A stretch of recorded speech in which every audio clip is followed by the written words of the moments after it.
Disclaimer: the following content is entirely fictional and does not represent real events or people. This material has been edited and adapted from the Alpha's romance library. I expected the day to be no different than usual when I woke up on the edge of my mattress, under my threadbare blanket. The scuffs on the walls were all too familiar, as was the shabbiness of the few items carefully set in their places.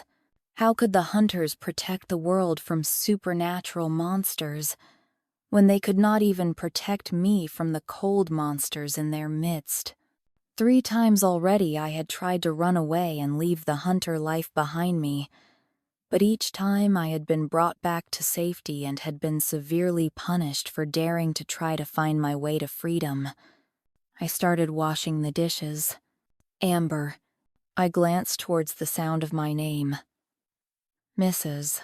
So, if I'm not sent away, then what's it going to be like for me here? I still intended to leave at the first opportunity, but I did not want to tip them off as to that fact. Oliver shrugged. I suppose that's up to my brother. So he was related to the Alpha as I had first suspected. We talked for a while longer, and then he returned me to my room. I sat at the window and watched some more. Nothing much changed in the days after the hearing I had attended, although my ankle was getting quite a bit better, to the point where I was allowed to walk on it again. I was also occasionally let out, usually by Oliver, although I kept my head down and my senses open. I was pleased at this because I got a chance to better see the lay of the house. Hopefully, if I was to stay, I could lull them into relaxing through my compliance. My mind worked on escape routes while I searched for opportunities and made hopeful plans. I would need to get a head start on them and figure out a way to lose their keen senses of smell. The hunters had ways of dealing with such things, but I had never been privy to what they were. It was too late to regret that now. Instead, I would have to make do with what I could figure out myself.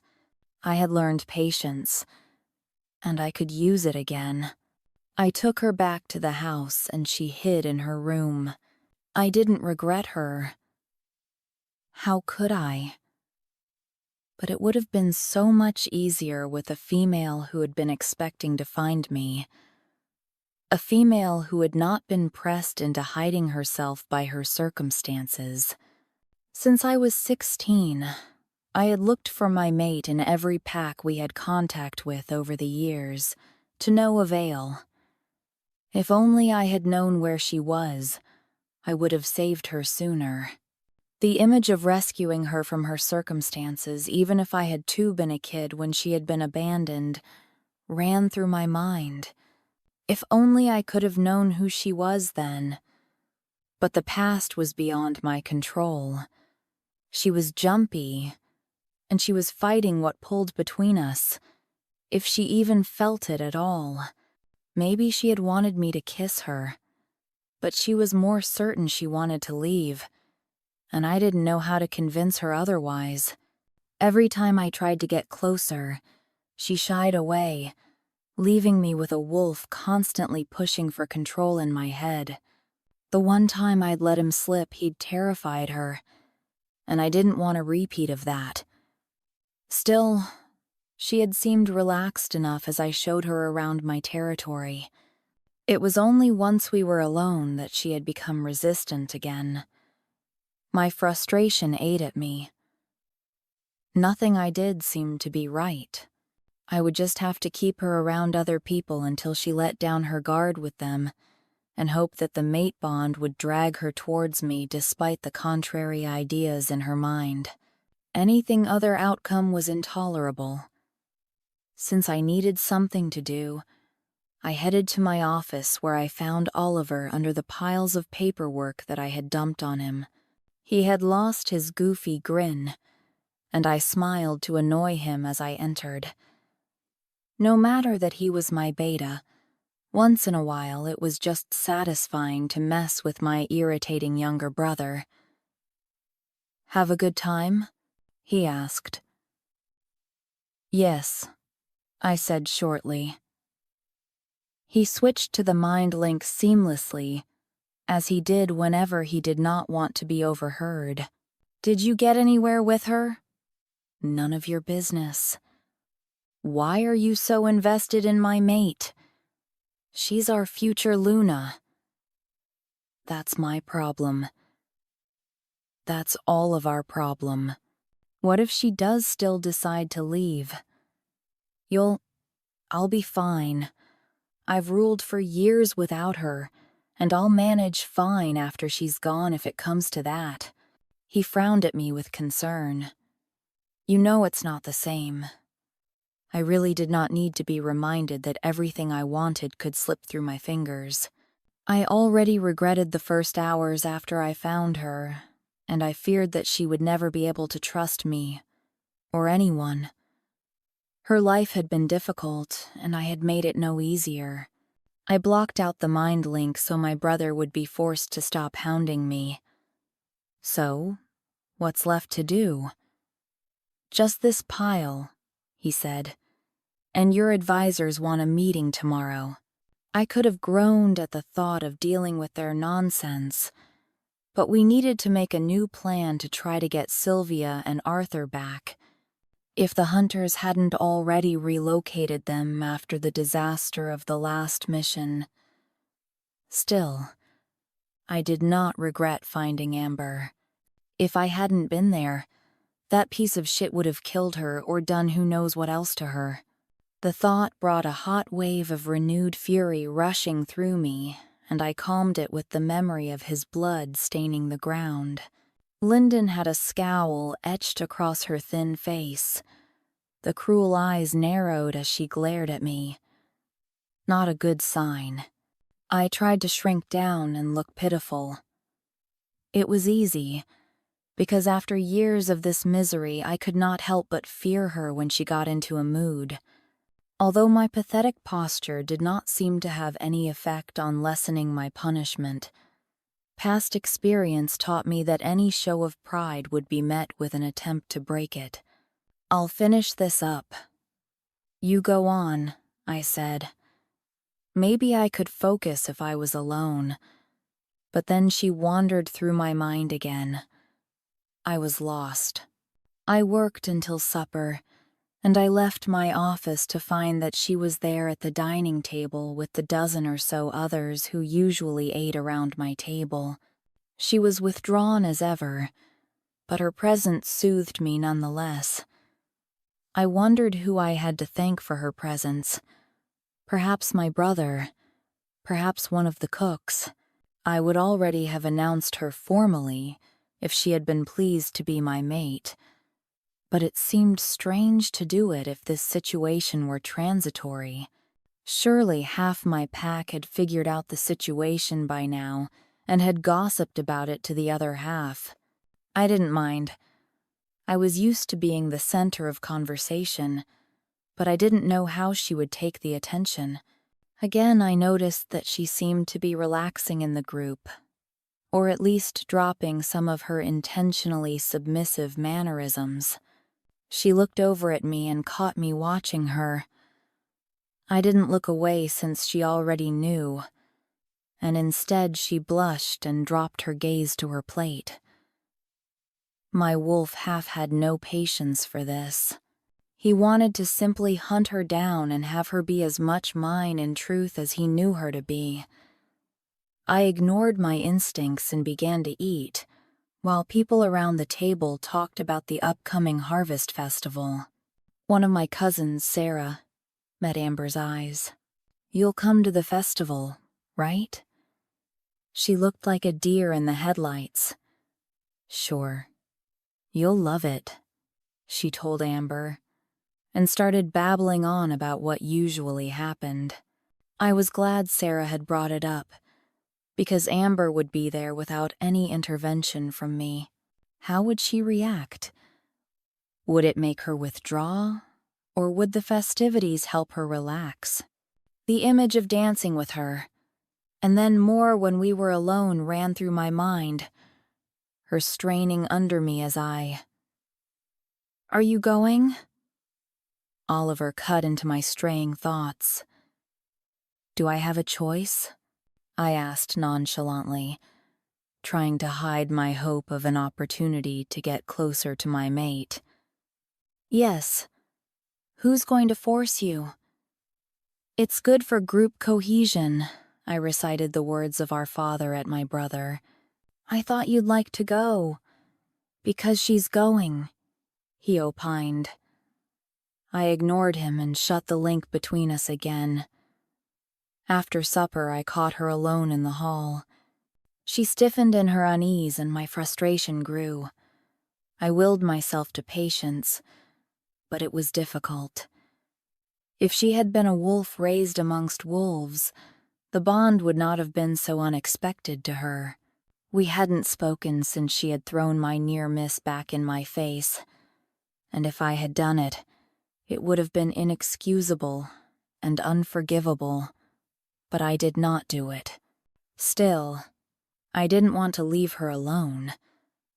Deep down, she surely wanted me, or would want me as much as I wanted her, and leaving her alone had not helped her to see it before. I wanted to be near her, but then she gave me that look as if there was no one. She would rather be near less than me, and I faltered. I muttered some farewell and retreated to my office, deciding I might as well keep ahead of everything. A while later, there was a knock on my door, and with it came a jolt of irrational anticipation. "Come in," I said. A feminine head poked in my door, but it was not Amber. I was only disappointed because of my irrational hope. Deep down, I had known it would not be her. "Megan, do you need something?" She sashayed in and leaned against my desk, giving me a perfect view of her cleavage. "The question is, do you need something, Alpha?" I smiled faintly at the familiar question. "Sorry, Megan." She laughed at my refusal and took the seat across from me. "So, is she your mate then?" she asked curiously, looking at me directly with those wide blue eyes. She Island. She did not seem upset in the slightest. "Not making much headway then?" I laughed harshly at the question.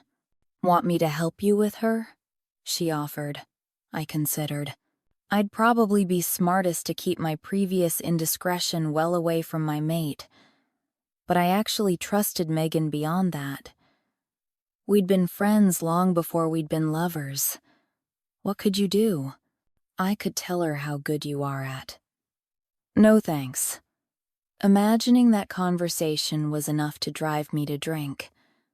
There was probably a bottle of fairy juice, magically fortified liquor around here somewhere. She looked at me innocently while trying to hide her teasing smile, and they had broken it, degree by degree, until I no longer felt I had the will to stand up to them. It wasn't worth the fight anymore. All I could do now was bury my resentment and try to avoid more punishment by acting meek. And maybe, just maybe, someday I would get my chance to escape, even though I was having more and more trouble believing it would come. She crossed her arms.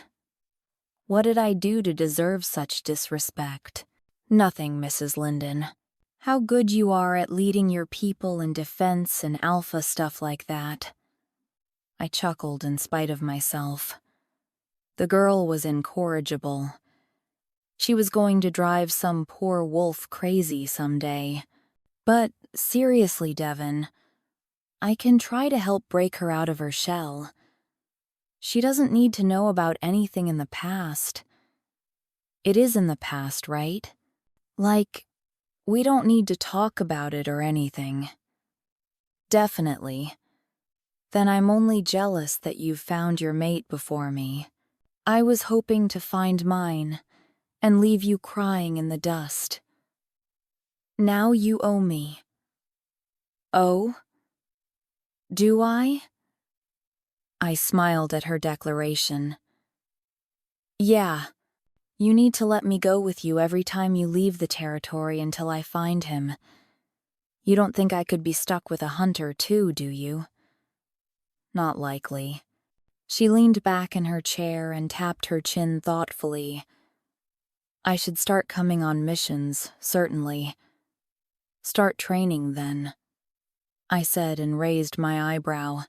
Megan had many virtues, but deep dedication to training was not one of them. I wasn't complaining, since after all, it took many kinds of wolves to make a pack. Megan wasn't a fighter, but she was fast and good at what she did. She groaned at the thought of more training. She was so predictable. Maybe you could organize some interpack activities? Why don't you organize some interpack activities? I have enough work to do already. Come up with a good idea and I'll approve it. She could handle it. She smiled at me slyly. I could try to include your maid in the planning. Don't push her. We're going to be great friends, she announced, but her words sounded unintentionally sinister to me. If you scare her away. She rolled her eyes at me. You'll banish me, blah, blah, blah. If anyone's scaring her, it's you. I'm not the one who kidnapped her, kept her prisoner, and spends all his time around her growling. I wasn't going to leave my mate with the people who almost assaulted her. I've let her out of the house, and I don't just growl. Gold stars all around for you. She was really pushing her luck. Enough, Megan. I'll find some way to win her over. I'm going to help you. No thanks. Are you ordering me not to, Alpha?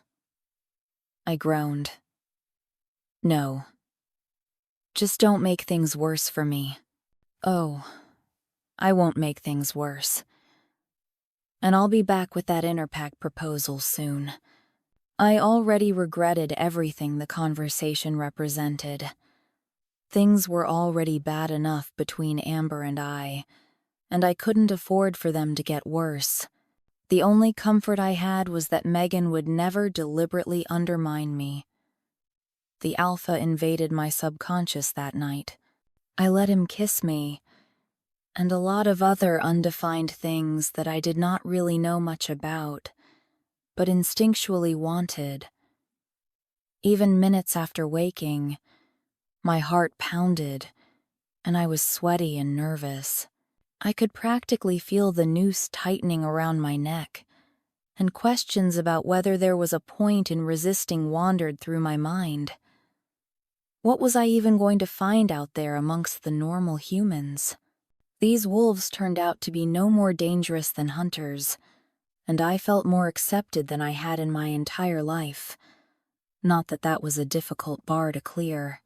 Getting ready for the day, I left the room that was my prison to enter the wider territory that was no freer for me. To my relief, I didn't run into him.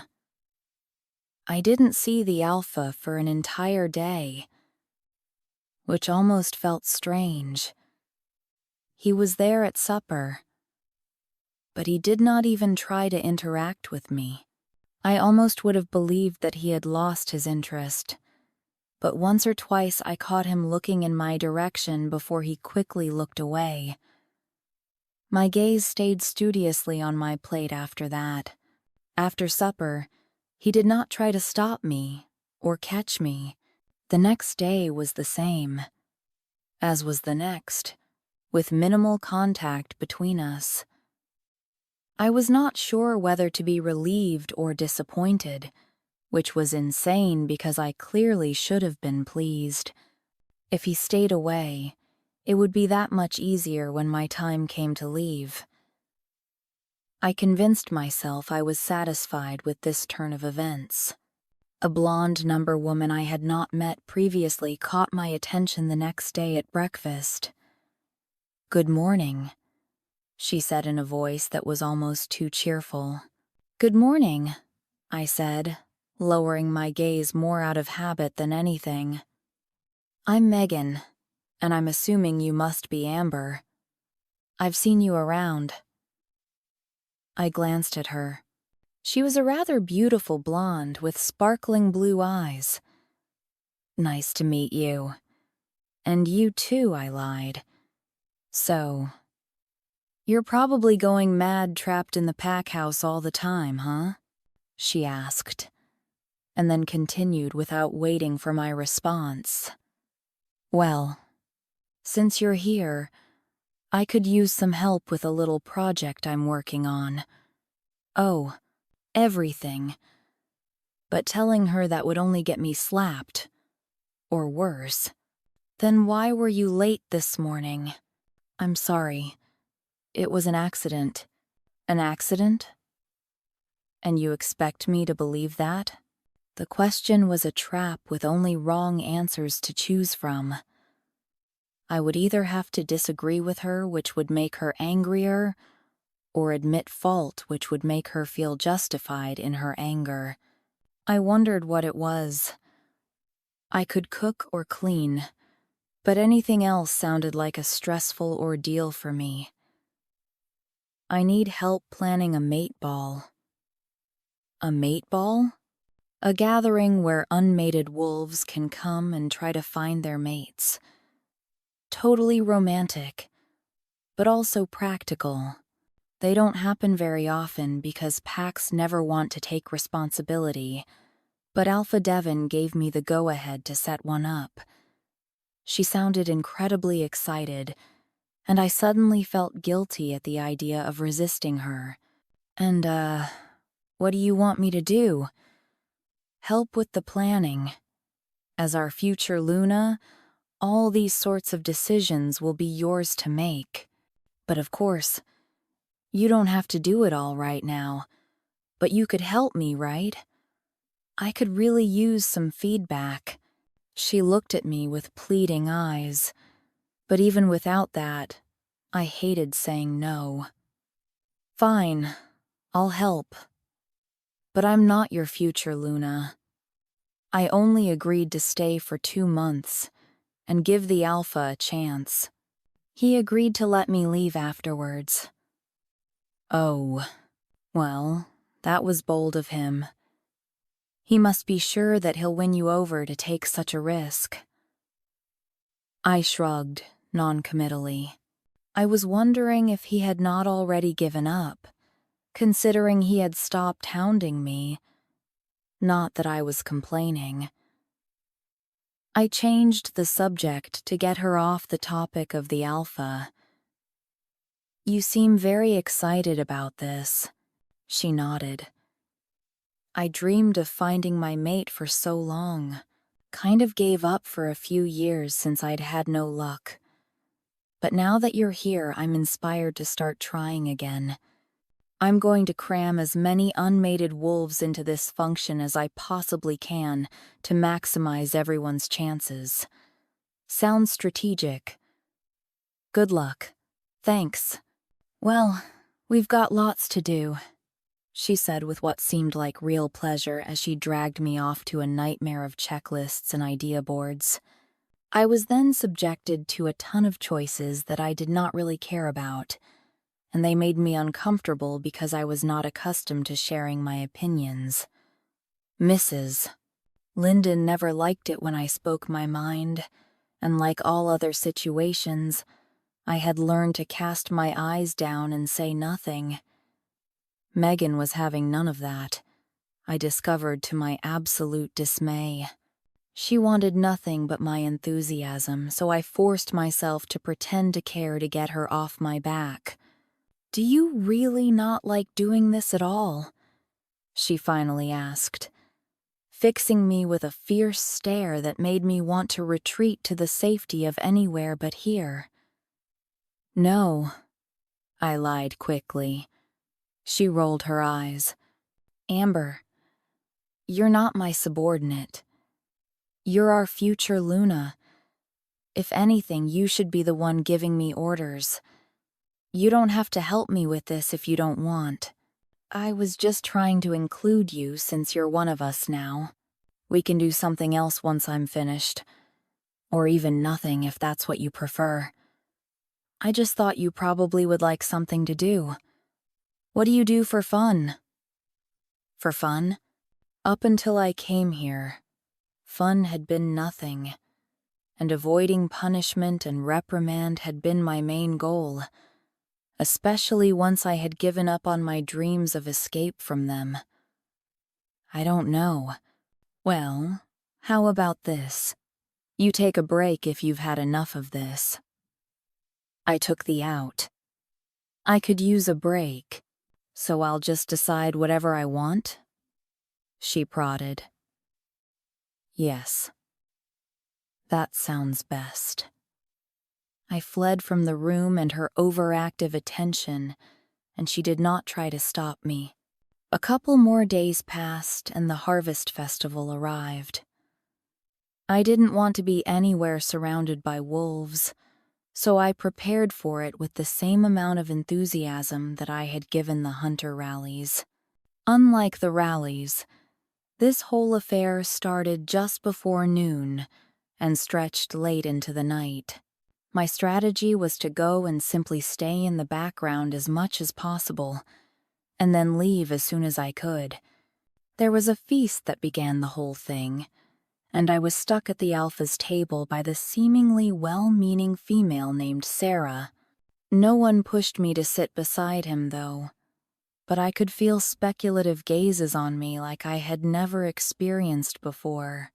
Their eyes burned into me, and I couldn't help but try to make myself as small as possible as if they would not be able to see me. As the meal progressed, at least the crowd seemed to get sidetracked by their own conversations rather than the hunter in their midst. Things got even better once it was over, and they moved off to socialize with people they hadn't been sitting beside, or to watch the games. I gravitated towards the games that had been set up for the children, rather than the ones the adults were playing. I kept my mouth shut and tried to make myself look smaller and weaker by sagging my shoulders and looking at the floor. Sorry. If I were lucky, maybe I'd still manage to calm her down. I was rewarded with a slap across the side of my face, but it was just one and not that hard, so I might get out of the morning almost unscathed. She could have done more damage if she had wanted to. Hunters were far stronger than average humans. I remembered such things from my childhood with the hunters, although I had never participated for fear of doing something wrong. Even by that point, the Lindens had already gotten in my head, setting me apart and below everyone else, afraid to make any move in case it was a mistake. Here, in spite of all the stares and whispers, no one was shoving me down or criticizing me for my mere existence, now that their alpha had gotten it in his head that I was his mate. I was confident I could manage here quietly for the remaining weeks, and it would actually be easier than in my previous circumstances. With a little patience, I would find out what freedom tasted like. It hit me rather suddenly that I trusted him to keep his word about releasing me, in spite of everything. I had no reason to, really, and it would be terribly painful if he betrayed me and went back on his word. As if he had sensed that I was thinking about him, he came walking over to me, almost casually, for the first time in days. I glanced at him warily and watched his approach. Like the pups games? He asked me. Such a random topic of conversation he caught me off guard. They do look like they're having fun, I replied. This part of the day is largely for them, he said. I watched as the group of children tumbled over each other at play, as if they were puppies. That's nice, I said. Then I glanced at his chiseled profile. Are you really going to let me leave in 3 weeks without a fight? He stiffened. I said I would. If you still want to leave. You did. I agreed. I'll stand by my word. I couldn't help but see the pain in his eyes, and my heart sank. It's not you. Not really, you know? I had given up on ever getting away from the hunters, but I never stopped wanting my freedom. I tried to look helpless while I said it. Given up on getting away from the hunters? He repeated, his voice grim. I shrugged. I tried running away a couple of times, but it always got worse after I was caught. They wouldn't let you go? Maybe I knew too much. Or they liked having someone to dump on. His growl made me flinch. He spun me around and stared into my eyes. I tried to look away. You know I'll never treat you like that, right, Amber? You're mine, and I only want to protect you. I guess I'm starting to see that, I told him. But I don't want protection. What I wanted was to go and hide among the other regular humans. I wanted to lose myself so deep in their population, be so unremarkable that no one would ever notice me again. It's my instinct. And mine is to leave, I said. Although the truth was, I also seemed to have the opposite instinct trying to drag me towards him. He was undeniably handsome, and I was starting to feel safe with him most of the time. Why? It just island. He looked sad, and I had the most ridiculous urge to get closer to him. I don't want to hurt you, I told him, as if words could change what seemed to be the reality. His expression only looked more pained. Walk with me? He asked. I nodded. I supposed it was the least I could do. We began to walk away from the children's games. A young man began to approach us, but he quickly turned and strode the opposite direction. I glanced at the alpha curiously, but his face was studiously blank. We watched adults playing their own games. There was a group playing a very rough version of football. I tried my best to ignore how good it felt to have him beside me. I pretended not to feel my sharp pang of disappointment when he got called away. So, how's it going with the mate? Oliver asked, in the most obtrusive way possible, straight into my mind to make it impossible to ignore him. Did you really just call me away from her just to ask that? I glowered at him, only half seriously, but he just raised an eyebrow and smiled as if he couldn't see my expression. Shameless younger brothers. Do I look like I have a death wish, Devon? No. Patrols reported hunter activity on the northern border. I narrowed my eyes, furious that the hunters dared skulk around my territory. Were they here looking for my mate? Unlikely, if she was as unimportant as she thought. Additionally, if they believed that we had stolen one of their people, they would begin with the channels laid out in the Accords, rather than sneaking around the edge of the border. If there had any evidence that I had done something wrong, they would try to prosecute me through the official procedures, so this was likely some other trouble they were causing. Likely, they were investigating the death of that piece of shit who had been hurting her. We took in a common human child. We fed you. We clothed you. We raised you like you were our own. And how do you repay us? With sloth and contempt? All we've ever asked is that you pull your weight. But you can't even manage that, can you? I stopped listening to her rant and tried to fade into the background. I hated her. But there was nothing I could do about that. I was outnumbered and overpowered amongst the hunters, and they'd proven they had no intention of letting me go. Have they breached the border? No, not yet. They appear to be intentionally staying outside of it. I looked across the sea of my people enjoying their leisure time together. Send out the standby team to reinforce, but try not to cause a panic. This isn't the first time they've been sniffing around, and it's unlikely they'll act. If they make contact, I'll head out there and deal with them. No need to cause more difficulty with the hunters until we have undeniable proof. Sounds good, Alpha. He spun around and left. I watched him go and headed back to Amber, only to discover she had disappeared from where I left her. Had I really believed that she would stay put and wait for me? Just because we were talking now didn't mean that I was making any real headway with her, but her absence still stung. It seemed would take any excuse to stay away from me. It took me a couple of minutes to locate her amidst the obscuring sense of my pack. She had found a new vantage point that nearly hid her while she watched the pups again. This time, as they played some beanbag game, one of the teachers had set up.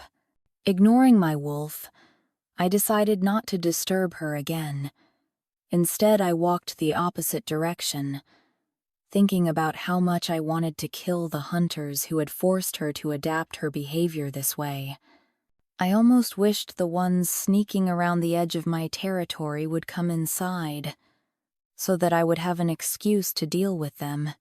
But for the sake of my pack, I would not rush headlong into a new war, no matter how tempting. Tensions with the hunters had already been heightened even before I had found Amber. The disappearance of my sister and her mate had been the final straw that broke the tentative peace of my time as the leader of my pack. Of course, the hunters had outright denied having anything to do with Sylvia's disappearance, but my scouts had found evidence at the point the clear trail of their scent disappeared, a button that matched those on the standard hunter uniform. Frustratingly, that still had not been enough to convince a majority at the Alpha Assembly to stand with Marrowcliff and take action. With no recourse and few allies, it had taken us more than a year to find a lead on where the hunters might be holding them, and then I had sabotaged the mission by rescuing my mate, instead of heading further in to find our missing people.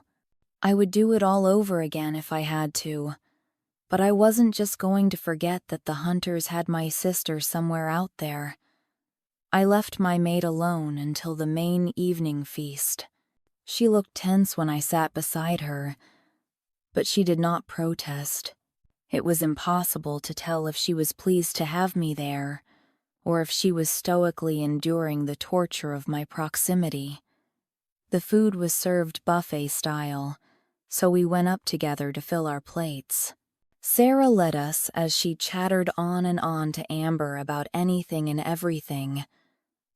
I was more fixated on the fact my mate took very little, as I eyed her small form. She was beautiful, but she had nothing to spare, as if she had been getting by on the bare minimum for far too long. Because I didn't think she would welcome my concern, I resisted the urge to encourage her to eat more, even though my wolf nagged me to take care of her. It was a relief that she was at least warming up to Sarah. My cousin genuinely liked my mate, and she kept up a steady stream of conversation. Amber didn't talk that much, but at least she was less alone. I wanted to be the one to bring her comfort, but I would take it however I could get it for now. Even if she didn't give in to me in the next 3 weeks, Maybe she would feel comfortable enough that she would at least want to stay. And what if she didn't? I couldn't afford to abandon my responsibilities and follow her, especially not with the growing hunter issues plaguing my pack. I scowled to myself, trying to push back my growing panic over the short remaining time frame and my lack of progress in getting her to warm up to me. I should never have agreed to her terms. But what other choice did I have at the time? Now I was trapped, because I could either honor my promise and let her go, or prove to her she could not trust me to be better than the hunters who had mistreated her. I was drawn out of my dark thoughts by Amber's giggle. It was short and tentative, as if it had escaped against her will, and I turned my attention to what my cousin said that could elicit such a response. Finally, she finished her diatribe so I could go back to my work. My cheek hurt, but it probably would not bruise, at least not much. It would be easy to cover it up for the assembly tonight.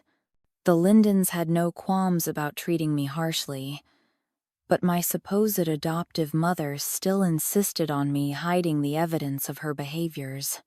None of the other hunters wanted confirmation of the abuse, maybe because then they might have to acknowledge and rectify the situation if they did know. His arms windmilled while he teetered on the edge of the dock, and with just a little push, splash, Sarah said, holding her stomach as she laughed. His face was priceless, absolutely shocked, as if there was no way I would dare to do something like that to him. My mate didn't let another sound out, but she kept smiling, wry amusement in her lovely eyes. I don't know why he thought he was going to get special treatment. Deltas are no big deal since I grew up related to all the highest-ranked wolves in my pack, and it wasn't like he was my mate. Amber's face lost its smile at Sarah's last word, and it was like another spear through my heart. Did she really hate being my mate that much? My wolf pushed again, wanting to take over. To placate my wolf, I had to try something since my attempt to give her time and space wasn't working. I got up and walked to the dessert table and grabbed 2 plates, putting various desserts on them, and brought them back to her. Amber, which do you want? She looked at me with wide eyes. Well, they both look fine. Most people liked chocolate, so I gambled and put the one with chocolate cake in front of her. She picked up her fork and took a tentative bite, and then another. She liked it, judging from her quiet enthusiasm. Thanks, she said, her eyes meeting mine for just a second. Satisfaction swelled inside me, and my wolf felt calmer, at least for the moment. As the night drew on, I managed to keep Amber beside me without much effort. She appeared more comfortable in my presence when I was not showing her the extent of my interest, so I let other people talk to her and simply stayed by her side. Darkness fell, and the hunter's near intrusion came to naught.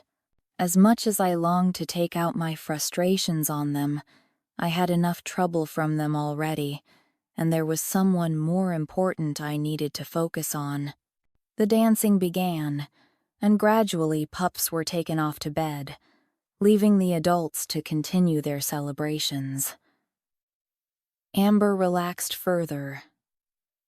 As darkness deepened, did she feel hidden from the eyes of the werewolves around her?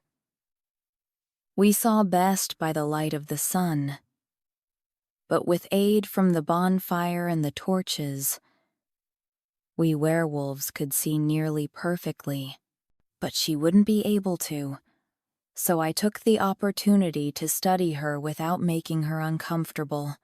Again, I was struck by her beauty, and I didn't believe it was only the bond between us that made me so weak to her. Colors were muted by the dim light, but I had seen her often enough to know that her hair was a rich shade of caramel and her eyes a shining hazel. As she sat there beside me at one of the tables, her wide eyes were both simultaneously watchful yet downcast, like always, listening for problems before using her vision only as a last resort. My temper stirred anew at those who had forced her to learn these behaviors. She should never have needed to be so cautious and withdrawn. She was a Luna by destiny and had deserved to be treated as such, not like an unwanted slave.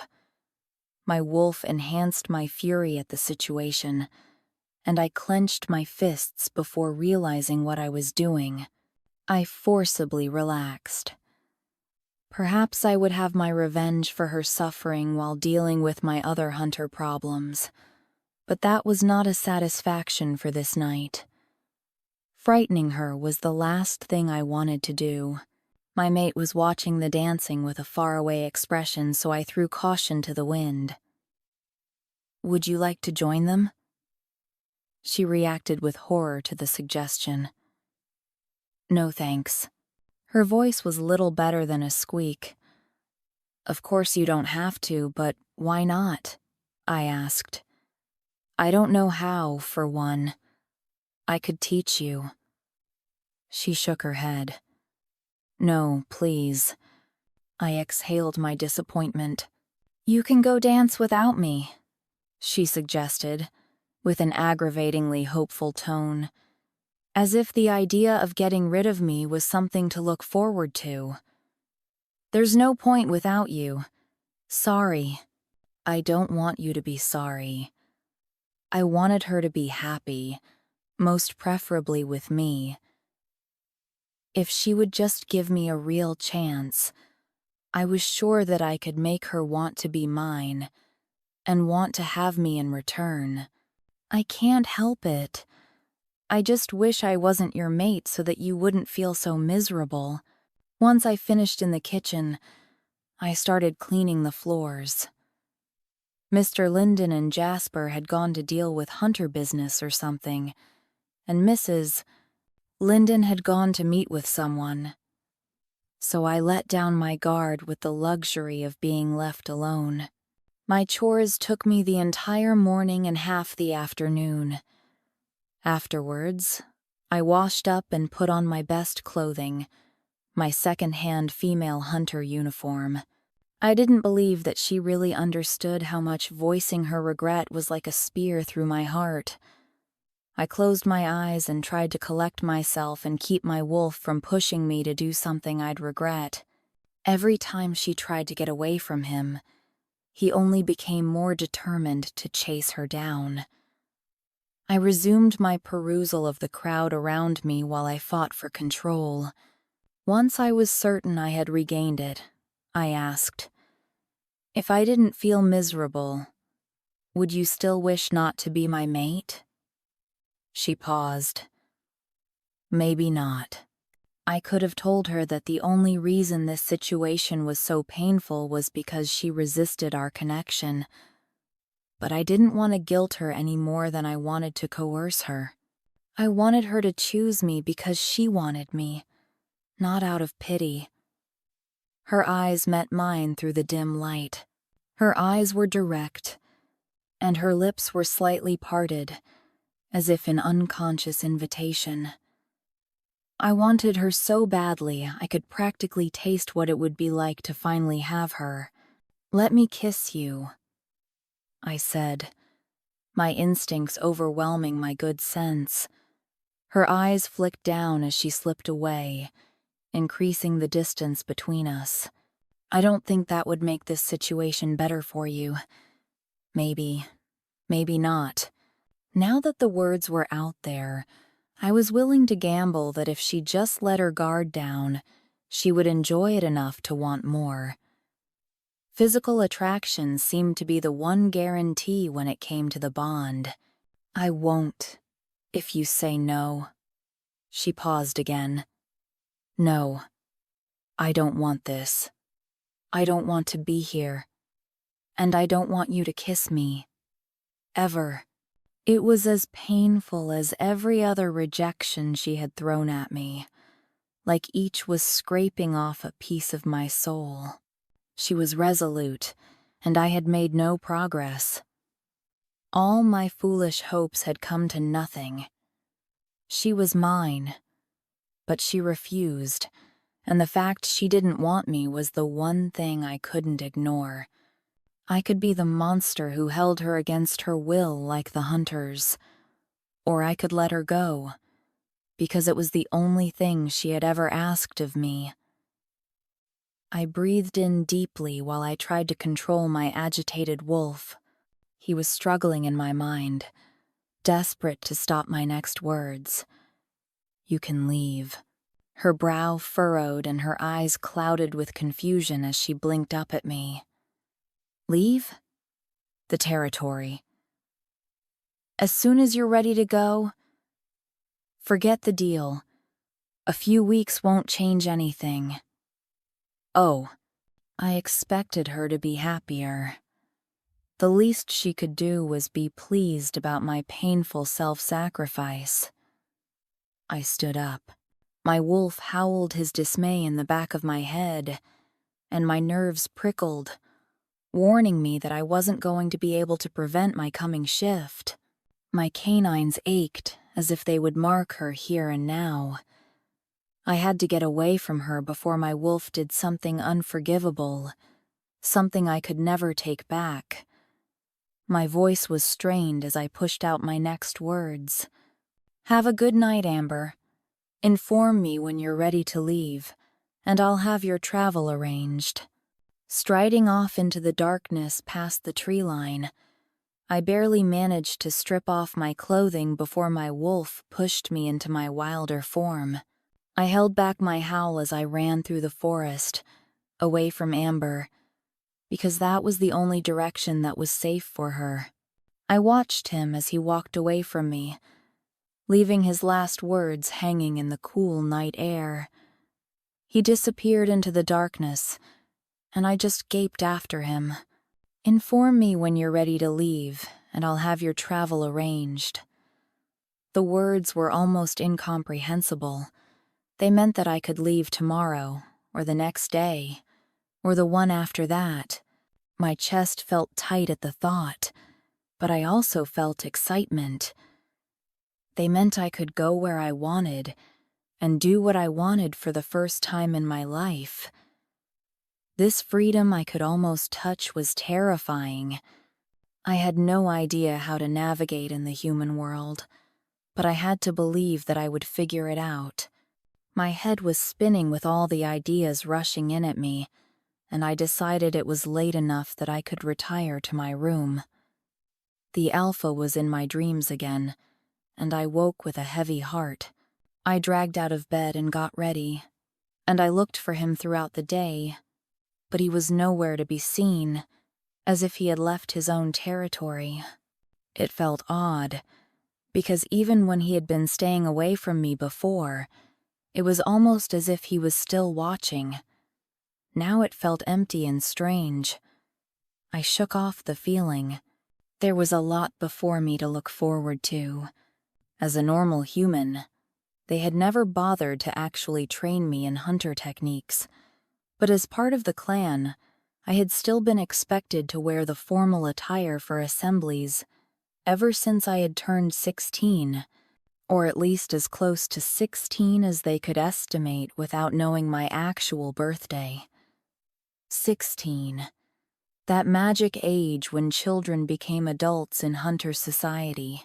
He had said that I should inform him, but how was I supposed to do that if he was nowhere to be found? Eventually, I gave in and spoke to Oliver. Finding him was a bit of a challenge, but not as much as trying to find the absent alpha. Can I talk to you? I asked him tentatively when I found him outside the house. Yes, of course.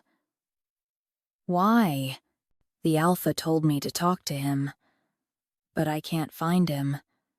He was at the training grounds all morning. but I don't know where he went after that. He's not in his office and he's not answering me right now," Oliver admitted. "Come to my office and we'll talk there. It's soundproof." I nodded. He was clearly avoiding me, so the beta was probably my best shot. Plus, I liked Oliver. Once we were safely tucked away in his office, he looked at me with his blue-gray eyes that were so much like his brother's. I looked down at the floor. He said I could leave whenever I wanted, just to tell him when. "He's letting you go that easily?" Oliver asked, clearly shocked. "He said he would." "Well, he'll do it if he said he would. But are you sure?" I wasn't, but I didn't want to put that into words just yet. "I don't want to push you, but what do you think you'll find out there? You're not going to find someone who will be more dedicated to you than he would be. I can promise you that." The frown that creased my forehead could not be prevented. "I'm not really looking for that. I want to be free. I've never been, and now I have a chance." I risked a look at him, and the sad expression on his face flared my guilt. "I'll talk to him for you, if that's what you want," he said. "I want that," I said. Even if I wasn't sure it was entirely true. He sighed. "Tell me if you change your mind, Amber. This doesn't have to be set in stone." I nodded and stood up. I left the room. A few hours later, Oliver told me that they were making the arrangements. Word spread fast. Judging from the uptick in strange expressions I was getting from people in passing, Megan looked at me with what seemed to be real disappointment. So I avoided her eyes, too. Sarah continued to be nice enough when I was dealing with her, but some of the vivacity had left her tone. She came up to me and said, "So, I've talked to Devon and I'm going with you." I just stared at her before remembering myself and looking away. "What do you mean?" "I'm going to come along and help you get set up in your new life." "You don't have to do that," I protested. She gave me a stern look. "It's amazing that he's got the willpower to let you leave, Amber. At least, let me go along for a while to ease his mind. And mine, too. I'm worried about you. Plus, I haven't really explored the human world myself, so this is my golden opportunity." When she said it like that, what could I say to refuse? I nodded reluctantly. It took a few days for everything to be prepared, but for my part, I mostly just waited and looked through information on different places in the human world. I didn't know where I wanted to go, but Sarah assured me that we would be fine. "We'll just go see things until you figure out what you want. Like an adventure." The day came, and the few people in the pack who I had spent time with it saw me off, although the alpha was notably absent. There was an odd pain in my chest, but I could understand why he would not want to see me leave. Sarah and I traveled with a pair of guards who had been foisted upon me. I didn't want them, but I hadn't been able to make myself protest. After a day of traveling by car, we stopped in a motel. It did not escape my notice that they were paying for everything and pretty much taking care of all the plans. I felt conflicted, but I let them continue. I didn't complain, but when we reached a thriving human metropolis, I put my foot down and insisted on a modest apartment and sent away the guards, although Sarah was insistent on staying. She had never been anywhere besides the Packlands and was eager to take her chance to explore, And who was I to ruin her enjoyment of the experience? Besides, it was nice to have a roommate who I knew. With Sarah's help, I got a fake identity since the hunters had never bothered to register me in human society. I found a job serving coffee so that I could pay my share of the expenses. She claimed I didn't have to, but it was unfair of me to take anything from the alpha when I had left him. I ignored the sinking feeling I got whenever he crossed my mind, and pretended to be completely content now that I had gotten what I wanted. Of course, in those 4 years since I'd been technically an adult, I had been granted none of the freedoms the others had gained. I dressed in the standard stuffy black cloth that was somewhere between a business skirt and a military uniform. I hated it, but the consequences of disobeying made open rebellion not worth it. I applied tan concealer to the spot on my face that was just faintly discolored until it matched my skin almost perfectly. Months passed, and I began to feel more comfortable in my new surroundings, although I still often woke aching for the alpha I had left behind. I worked as much as I could, and otherwise did what I wanted. Sarah made friends wherever she went, and I hovered on the edge of her circle. She tried to include me, but it seemed I was destined to be a shadow in the background. "Why don't you come out with me tonight?" she prodded me. I had a rare weekend off, and I searched for a good reason to refuse. "I don't have the money," I said, settling on my favorite excuse. It wasn't entirely a lie. I was saving, but it was not as if I had a lot of disposable income. She rolled her eyes. "I'll pay for you. It's my birthday. You have to come."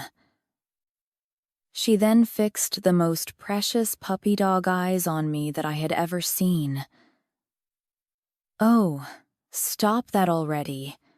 I'll go. Just this once. I can pay my own way, though. I thought you didn't have the money." "I don't. I'll have to hit my savings." "Amber, I don't want... It's fine, it's your birthday." My own birthday was a mystery to me, but at least I could help Sarah enjoy hers. "If you say so," she said, almost sounding like she felt guilty. Sarah got ready in a slinky blue dress, and then she dressed me like a doll in a black skirt and a red shirt that made me feel rather exposed. I wondered what her cousin would think if he could see me now, with hair down and curling and moderate heels on my feet, and I was ready for what was to come, more or less. A few of Sarah's friends came over that evening, and they cracked open a couple of bottles of wine, along with the cake I had made for Sarah earlier in the day. "You drink like a sailor," one of the girls, a brunette named Greta, chirped as she clinked glasses with Sarah. "Your ability to hold alcohol is truly phenomenal," agreed Cindy, the black-haired beauty of the group. I smiled at their conversation and continued to listen quietly as Sarah thrust a glass into my hand. I wondered with a sad twinge if he had indirectly paid for this as well, but I shoved the thought away and began to sip my drink. Greta held her glass aloft. "To Sarah, the birthday girl with the craziest alcohol tolerance I've ever seen in my life." "Aw, it's nothing. Just takes a lot of practice," Sarah lied graciously. I smiled.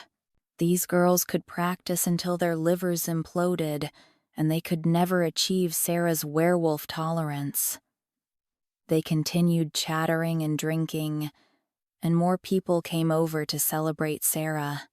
While I didn't have Sarah's tolerance, I had come to discover that my own was pretty good. compared to the other humans, and combined with the fact that I was drinking at about half the pace of the others, I could barely feel the effects by the time we were set to leave. The bar was overwhelming. It was all darkness cut by intrusive lights, and noise from the music and the shouted conversations. I followed the others, mostly focusing on keeping myself as unseen as possible. I had come far in my time living on my own with Sarah. I was learning to push aside my instincts and speak up for myself, but there were still some situations that seemed too much for me and I just couldn't get past them. But at least Sarah was fun, even though she was a reminder of who I had left behind. I had come to genuinely care for her, and I was pretty sure that she was my friend, although that niggling doubt remained. The girls brought drinks, and I obediently took mine. We sat at a table, and then they decided to dance. I stayed at the table, not really in the mood to pretend I knew what I was doing.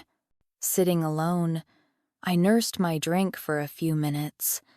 When someone joined me, the man was tall and broad, and for the briefest second I thought of the alpha because he had a similar way of possessing the space around him. But then I focused on the handsome man and knew that my thought had been pure foolishness. "Can I have a seat?" he asked me. "Sure," I said. And he sat across from me in the booth. "So, what's a beautiful woman like you doing sitting all alone?" he asked. I withheld my uncomfortable reaction to the compliment. At first glance, he seemed nice and sincere, and I got a good feeling from him. There was no reasonable reason not to give him a chance. It wasn't his fault he wasn't someone else I found myself yearning for. "I'm just not much of a dancer," I said. "I'll bet you're really good." I smiled a bit as I shook my head. "Well, I'm not much of a dancer either," he confessed with a little grin that made him look really attractive. I smiled slightly at his cute mannerisms, but as miserable as it was to look at, I'd prefer to stay in the unkempt little room than face what was outside of it.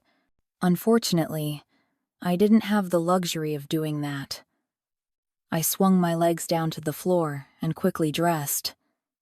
I wasn't fast enough. "Amber!" The harping screech of my name echoed from below. Not wasting time, I hurried down before she had a chance to get even angrier with me. I rushed through my door, down the hall, and down the stairs. There were other, older bruises, but they were covered by my clothing, other than the one on the side of my knee that was almost gone. Since I was a reasonably fast healer, it might be faded enough that no one would notice if my skirt did ride up a bit, but it was not worth what Mrs. Linden might do if she caught me showing off injuries, so I applied more concealer there too. At last, I was ready. "So, are you from here originally?" he asked. "No, I've only been here for a few months, actually." I figured as much. "You don't have that jaded city feel to you yet." He smiled softly, and I couldn't help but return it. "Is that a good thing?" "Absolutely." Sarah came up to me with a happy little bounce in her step, but her smile faded as she got nearer. She smiled widely at the guy who had been talking to me, but I saw it didn't quite meet her eyes. "Amber, are you going to introduce me to your new friend?" she asked, her tone friendly and fake. Well, I'm Dan," he cut in charmingly. He turned his eyes to me, "and I'm afraid I should really be going, but I'd like to get your number." He held out his phone on a new contact invitingly. I glanced uncertainly between this stranger named Dan and Sarah, who was in the process of staring him down. Maybe she didn't approve of me starting a relationship with anyone who wasn't her cousin, but that wasn't even really what I was doing. My stomach felt kind of sick at the realization. Was I still trapped by that pack indirectly? Was Sarah my friend, or just my watchdog? I quickly tapped my number into his phone and handed it back. It was my life, and the guy seemed nice enough. I could make human friends, couldn't I? With a final smile, he stepped away from the table. I glanced cautiously at Sarah, but she was still staring at him as he walked away and left the bar. Who was he? Greta asked as she joined us with a man linked to her arm. Bad news, Sarah said darkly. I glanced at her, wondering why her impression of him was so much different than my own. He didn't seem like a cruel person, and I'd had enough experience with cruel people to recognize them. Really? Because he was hot. I could use some bad news in my life, I think. Cindy laughed from beside her. Not this sort of bad news. Why? Do you know him? Greta asked, concerned. Sarah nodded. We've crossed paths.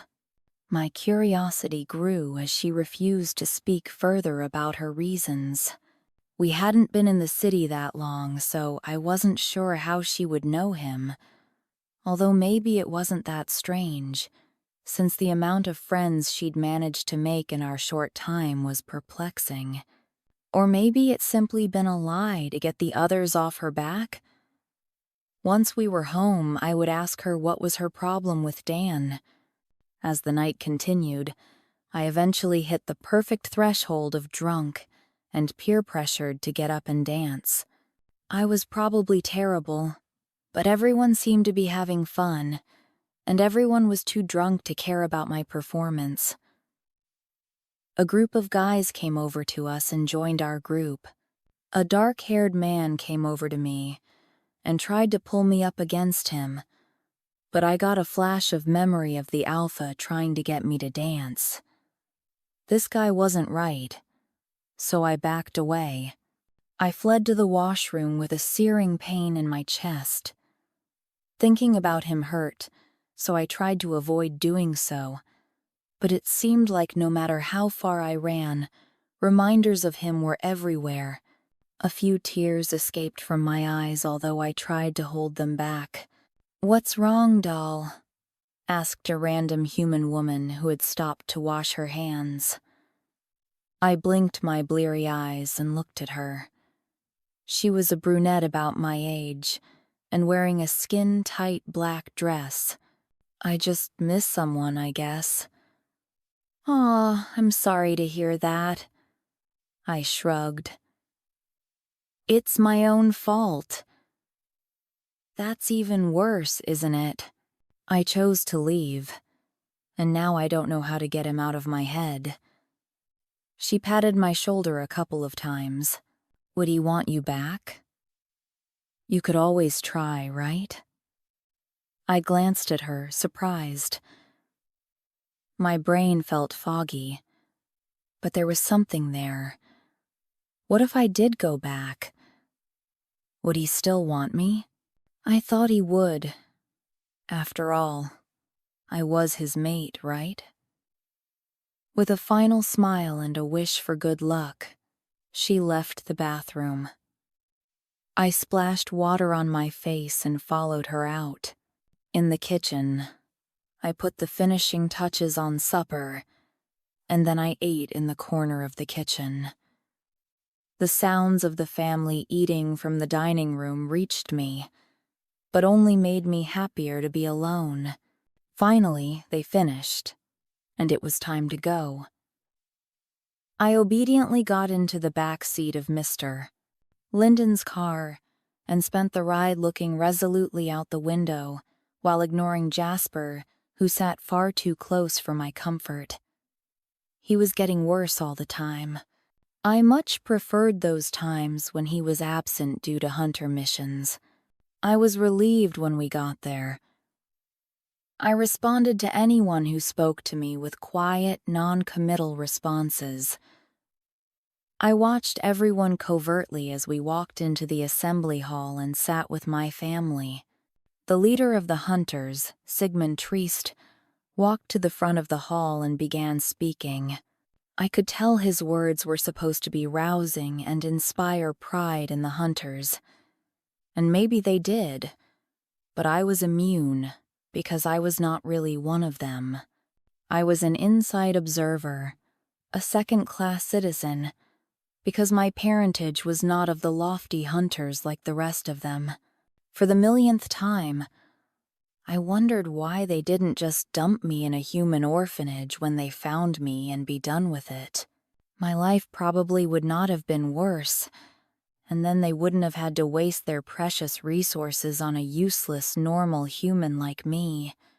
It was not my fault that I was not as strong as the pureblood hunters. It was not my fault that they had decided to keep me on a whim. And then I noticed Mrs. Linden was giving me a dirty look. Could she tell that I had been daydreaming? I forced my attention back to the leader of the hunters and tried to look like I really cared about his hunter supremacy ideals. I could not wait to get back to my room once we got back to the house. But before I could hide for the night, I had to clean up the rest of the mess from supper.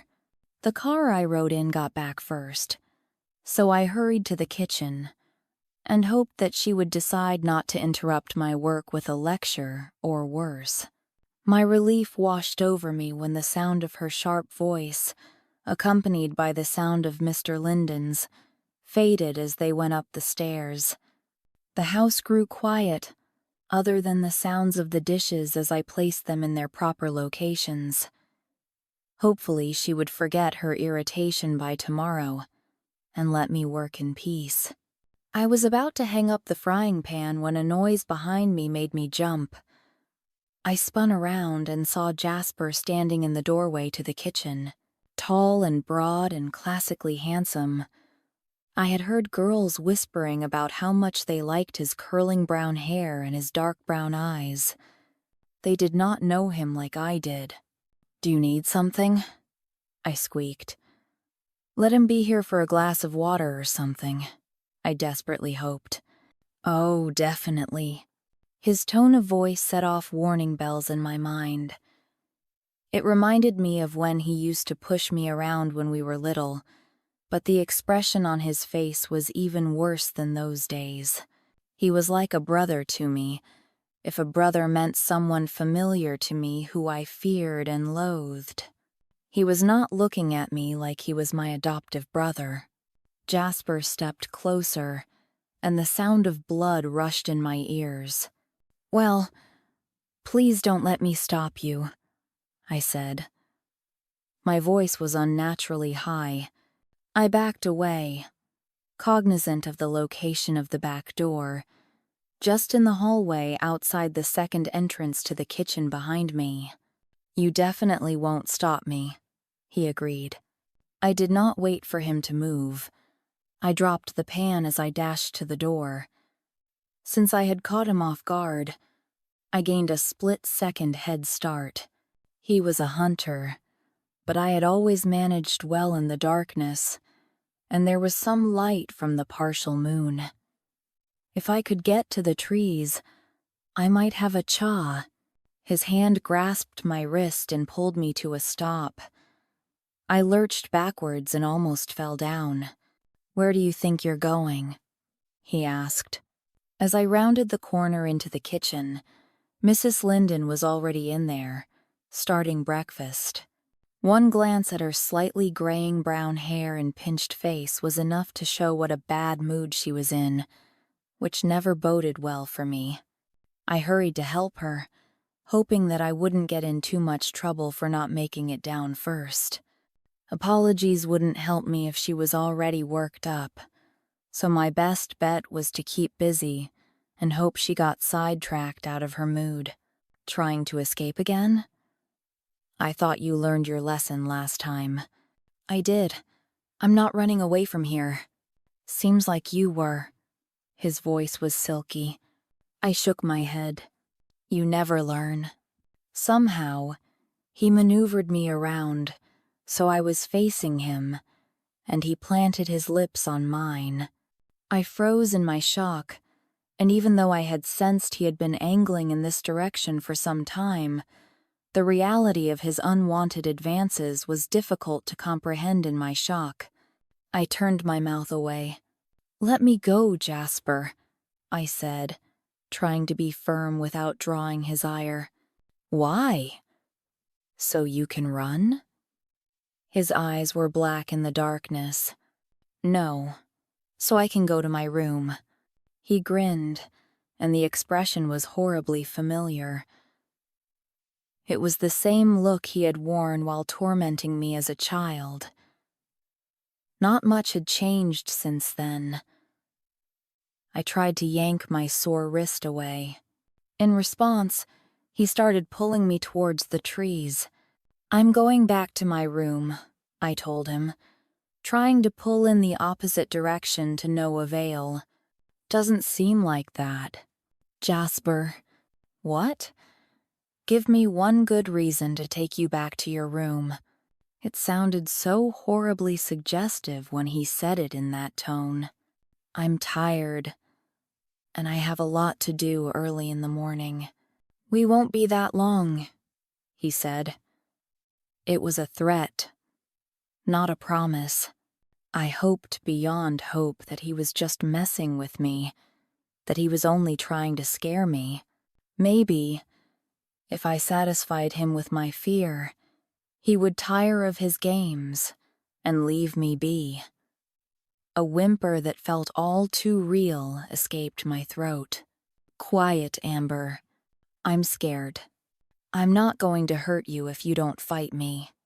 I didn't want not to fight, and even though they had forced me to bend to their wills for years and punished me whenever I did not perfectly comply, I was not going to let him do whatever he wanted to me so easily. My usual survival strategy, my pretense of compliance, began. He must have noticed that I had relaxed my muscles and stopped yanking against his wrist, because even though he did not let me go, his grip loosened just enough to be perceivable as he continued to drag me along. I did not fight as we stopped in a clearing, and he turned to me, pulling me up against him. I stayed limp while he groped me, and when he finally pushed me on the ground. So focused was he on his own crime against me, he paid no attention to what I was doing. My arms were loose and I felt around the ground with my hands, hoping to find something I could use as a weapon against him while he was distracted. I found nothing but dirt, so I grasped as much as I could, handfuls of damp soil and sand. Slowly, ever so slowly, I brought my hands closer to his face while he hovered above me and fumbled with our clothing. And slowly, then suddenly, I shoved the dirt into his eyes, grinding it into his eyeballs as hard as I could. I hoped I would blind him so he could never look at me again. He shrieked, sounding little like the brave hunter he thought that he was. I tried to knock him off and squirm away, but even blind, he grabbed me by the hair and stopped my movement away from him. You little bitch, he snapped, and then I was pushed back on the ground, and his hands somehow found my throat. Colors danced in my vision as he continued to crush my neck with his hands with all his strength, strong by nature and strong from training. I stood no chance against him and had reached my end, but I found I did not even care. In death, I would escape all of them. Why hadn't I thought of that before? I wanted to live, but years more of this didn't seem worth it. I met his eyes by the dim light of the moon. As much as the hunters hated the supernatural creatures they fought against, he looked more beast-like than any creature I had ever heard of. My eyelids fluttered down, blocking me from even my last dim vision as darkness swept me under. My first thought when I awoke was the grim relief that I had survived. So much for my grand escape. My second thought was to wonder what they were going to do to me next. Surely I would not escape what I had done to Jasper unharmed. Mrs. Linden would see to that whether or not I deserved it. My third thought was the realization that I was gagged and tied up with my arms behind my back. My heart began to pound frantically in my chest at the loss of free movement. This was a whole new level of captivity. I opened my eyes and cautiously looked around.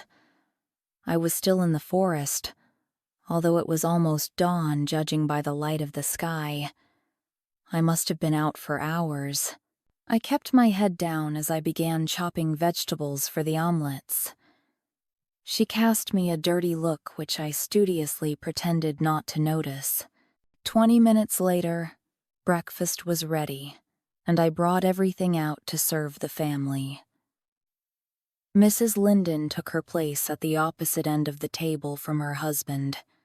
I was not alone, but I could not see Jasper, and I was not sure whether that realization relieved or upset me. I focused on the 5 people nearby me. I had never seen any of them before in my life. They were clearly large and strong, and they moved like fighters.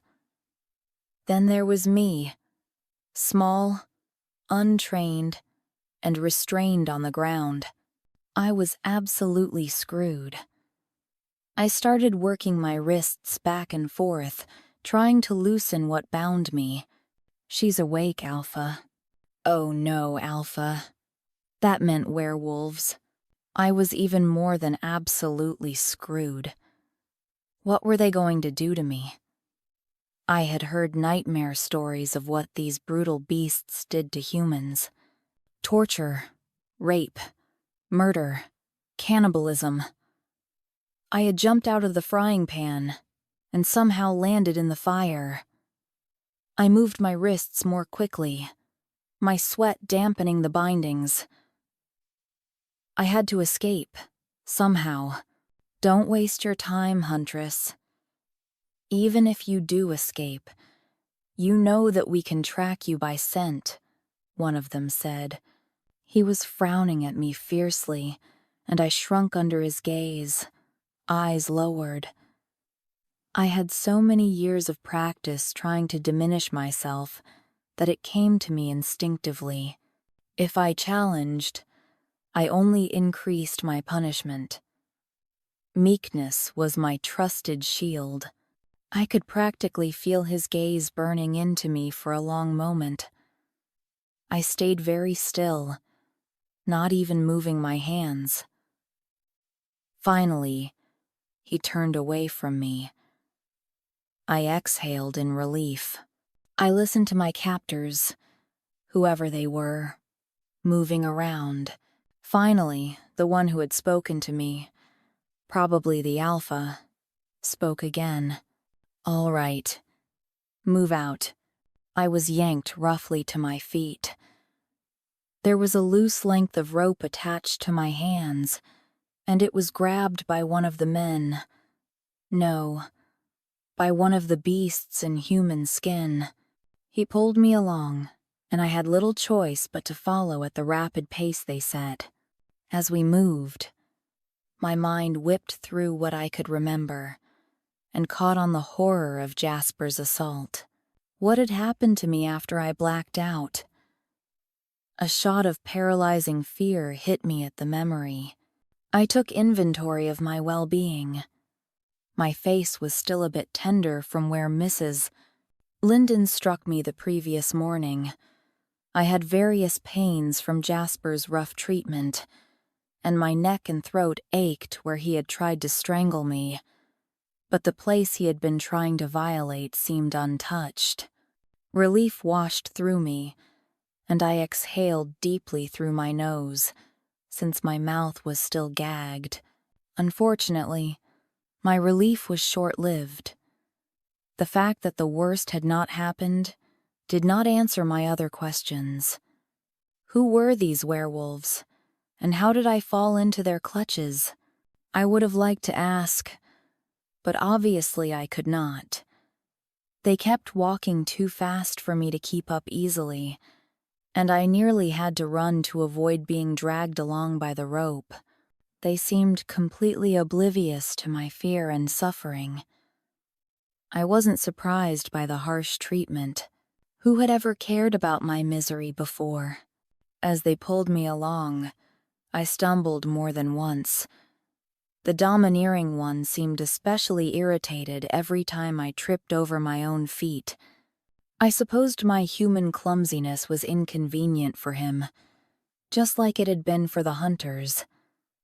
I tried to hurry, and I ended up saved from a faceplant by rough hands on my arms. I kept my face impassive at the angry expression in the gray eyes that were all too close to me. I steeled myself for the coming strike. His brows furrowed even deeper. I cringed. I wanted him to stop looking at me. Looking off to the side, I kept my gaze lowered. He released my arm abruptly, as if my skin had burned him, and stalked away. It was increasingly obvious that he was the leader of this band of wild mutts. He occasionally barked orders at his men, but mostly we traveled in silence. We continued moving until I was exhausted, and my accidents became more and more frequent in my exhaustion.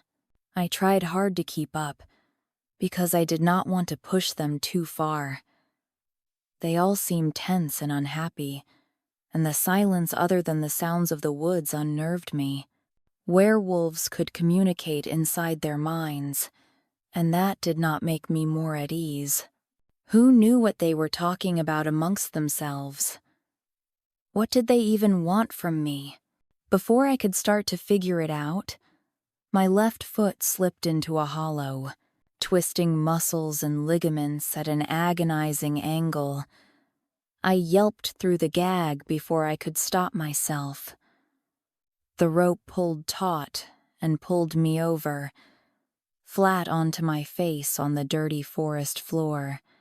I pulled out my leg and rolled onto my side. My ankle began to throb its protests, and tears welled up in the corners of my eyes.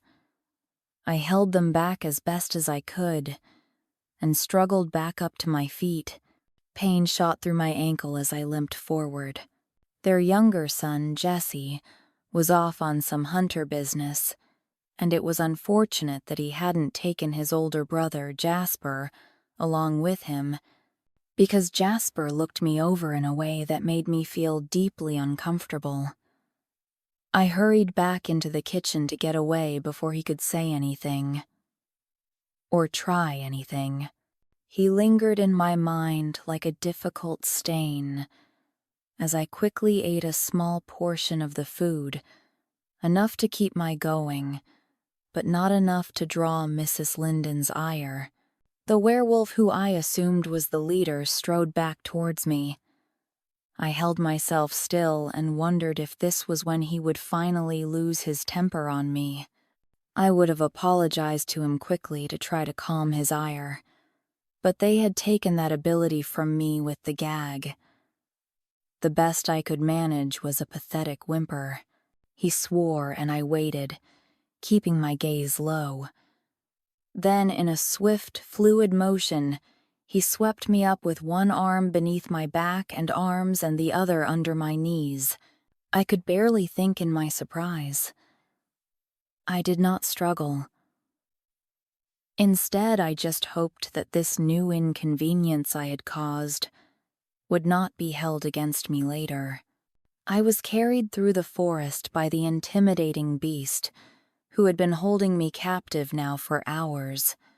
The sun had reached its zenith and was moving downwards again by the time we reached what could be considered anything resembling civilization, a scattering of modest dwellings. The gray-eyed beast carried me down the main road. Though I could not see anyone looking, I could feel the gazes of the other beasts on me. No doubt they were wondering who the strange woman was who was being carried through their town by their alpha. Or maybe they knew and just thought me pathetic. We continued on until we rounded a corner and a larger building stretched up before me. It was plain, but it reminded me of the hunters' main offices. I wondered if they would figure out I had been taken by werewolves. I wondered if they would come after me if they did know. I wondered if I would even want them to. It would probably be better for me to stay here and be eaten by wolves than to fall back into Jasper's grasping hands. He strode up to the building and through the front doors, as if he owned the place. Perhaps he did, with the way he had been controlling the other werewolves. We were watched by a couple of people as he carried me down the hall and then down a flight of stairs. A turn, another hall, a cell, and then I was placed on a narrow cot. I understood I had reached my final destination. From here, they would shut me behind the cold iron bars and do what they wanted with me. The beast shifted on the cot behind me, and my wrists were finally released from their bindings. My fingers pricked as proper circulation returned. He got up, walked to the door of the cell, and shut me inside with a resounding clank. I was left to wait and wonder what they were going to do with me. My fingers eventually stopped tingling. My ankle still throbbed. There was still a gag on my mouth, and I could obviously take it off. But was it a test to see if I would comply with their orders? I left it on. Better to bear the mild discomfort than to risk possible wrath. My wait was quickly over. Footsteps came down the hall towards my cell. A werewolf stood there, his black hair wavy, and one strand of it was falling towards his eyes. He reminded me a bit of the one who had carried me the final leg of the journey. I noticed he had a folded chair under one arm, and using the other, he opened the door to my cell and walked inside. He set it down a short distance away from me and sat down facing me. He looked me over quizzically as if he was trying to figure me out. "You can take off the gag." I pulled it down. "What's your name?" "Amber." "I'm Oliver." I waited to see what he would say next and kept my gaze lowered. "Let me see your ankle." I held my breath while I extended my leg towards him. He peeled off my shoe and sock. It hurt, and I flinched. "Sorry," he said. "It's fine." My ankle was rather discolored. Wouldn't have been able to cover this one up with makeup.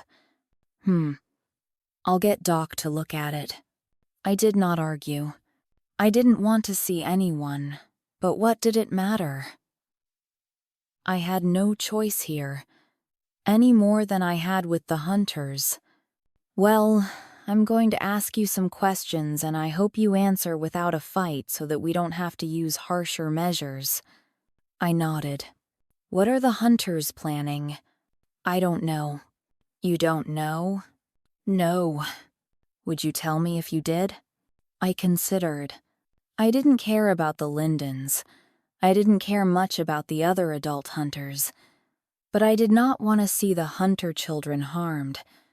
But even then, I did not owe them anything. "Yes." "Really?" "Probably."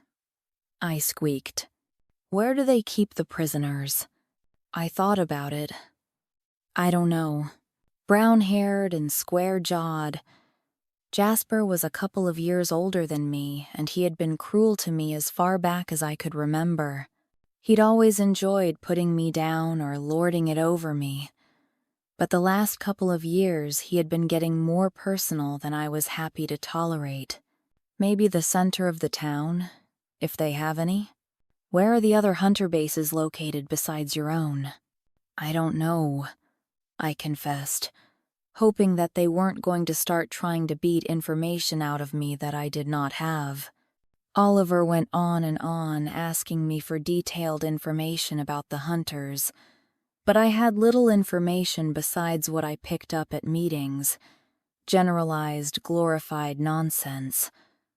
I was sure it was not going to be much help. I was torn between relief and dismay at the arrival of another person, presumably a werewolf.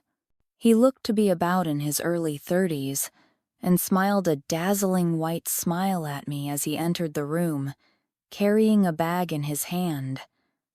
I tore my eyes away. What were they going to do to me? Hey, Doc. Doc? Oh, please. Not a doctor. Going to my checkups with the hunters had been pure torture. The doctors there hadn't been especially cruel or anything, but I hated needles, and there always seemed to be some booster or supplement I needed. Amber, I'm here to check out that ankle of yours. He came closer to the bed, and I forced myself not to scramble away. I wanted to scream and hit them, but there was no way I was getting out of here by fighting them. I needed to be cautious. He took my foot, and I did not fight him, moving it back and forth painfully and asking what hurt. It's just a sprain, he finally concluded. I'll wrap it and stay off of it until it gets better. Keep it elevated. He turned to my werewolf interrogator. I'll send her down some crutches, Oliver. Great, he agreed, and turned back to me. I need you to give me some useful information, Amber. If someone else comes to talk to you, it's not going to be so easy on you. I shook my head helplessly. I'm sorry then, Amber. He left the room, taking the chair with him. The bars of my new prison shut behind him with a terrible clang. It felt like forever, but also not long enough before someone came. To my surprise, they only brought me food and crutches. I wasn't sure why I needed crutches, since I was probably going to be in here longer than my ankle took to heal. I ate what I was given, hoping that there wasn't anything bad in it. It tasted fine, some sort of thick, meaty soup. I put the bowl on the tray and hobbled over with one of the crutches to set it neatly at the entrance of my prison. My wait was not long after I finished. More footsteps sounded, probably someone coming to take my tray, but a second later I realized it was the gray-eyed brute who had carried me here. The sense of authority was thick and cloying, and I shrunk back away from him, hoping he would decide I was scared enough without actually harming me. Do you know who I am? He asked, his voice gravelly and stern. He held himself like a man with authority. I would have to tread carefully with this one. The Alpha? I asked. That's right. And I'm going to ask you for the answers you would not give. The door of my cage opened again with an ear-piercing shriek, and I winced. I remembered Oliver's words. He was here not to be easy on me like Oliver had. I want to know what you know, Huntress. I don't know anything you'd want to know, I pleaded, hoping that he would believe me. Or maybe they were like Mrs. Linden or the boys, and would hurt me no matter what I had to say about it. I don't believe that. It's the truth. I'm sorry. I'm useless to you. I glanced at his face long enough to see the muscle tick in his jaw, and I swallowed hard. What's your position among the hunters? Servant. That was sort of true, right? He did not look convinced. You expect me to believe that when you're wearing their uniform. There was a meeting we all had to attend. What was it about? Just general stuff. Kind of like a rally to raise spirits, I think. He did talk a lot about coming victories against the supernatural world, but it was not anything specific. What do they have planned for the wolves? Well, probably to destroy them, I guess. I think that's always the plan. He inhaled deeply, and I could practically feel his fury in the air around me. My heart pounded. I usually acted more afraid than I was, but there was no need to pretend right now. Would he beat me? Torture me? Kill me? The silence stretched between us. My hands were shaking. Finally, he broke the silence. What did you do there? I told you I'm aware of that. It was one thing if he said unpleasant things or hit me. It was another thing, a much worse thing, when he let those creepy, hooded eyes wander over me like a threat that I didn't really understand, but instinctively knew to fear. I hated it when he did that. I hated him. I hated all of them. Maybe I even hated myself. Who did you work for? What were your tasks? I worked for the Lindens. Cooking, cleaning, that sort of thing. Who was the hunter you were with? I had a flash of memory of Jasper pawing at me and hurting me. That was the worst thing any of them had done to me, and it was only purest luck that I had escaped as unscathed as I had. In a convoluted way, being abducted by werewolves had actually saved me, at least in the short term. My throat constricted, but I managed to croak out Jasper. He's the eldest Linden son. He was the eldest Linden son. His harsh words hung in the air. Jasper once was, which meant now Jasper was not. What happened? I whispered. Do you care? Yes, I agreed hesitantly. I wanted to make sure that he was gone and would not be looking for revenge. I glanced at his face and saw that he was scowling. Why? He was assaulting you. Or did I read that situation wrong? My protest was automatic. No. I met those hard eyes, and I could not quite look away, as if he could control me with his gaze alone. I shivered. Look at me, Huntress. I did. I ripped his neck open and left him to bleed to death on the ground. I froze. Summoning my courage, I asked, "You're sure he's dead?" Unless hunters can survive without an intact throat, then yes. Guilty relief washed over me. Jasper could never torment me or chase me down again. You said you were useless, but my advisors don't agree with you. They believe we could use you in a prisoner swap. You're sending me back there? The most irrational dismay rushed through me, considering I was indeed a prisoner and my future was uncertain. This creature had killed Jasper. He could easily do the same thing to me. Yet I didn't care about that, not really. All I knew was that I was away from that place that I had begun to believe I would never escape. At least this was a new cage, and maybe a new opportunity. Unlike the hunters, they might not think I would dare make an escape attempt. No, at least, not yet. It was a reprieve. Does your leg hurt? I glanced at him uncertainly, trying to figure out what answer he wanted. He was different, and I could not read him. Yes? His brows deepened even further. He looked angry, but even with his obvious displeasure, he was oddly handsome. My exhaustion was clearly getting to me. "Come with me." "What?" "Grab your crutches and come." I did what he said without further question, and awkwardly pulled myself off the bed by the old wooden contraptions they had supplied. I put them under my arms and began to move forward on my good leg. The stairs were a challenge, but I managed to hobble up to the top. His gaze burned across my skin as he watched my progress, leaving me feeling both awkward and exposed by his intense regard. He led me through the house, and I tried to crutch as fast as I could to avoid his glower.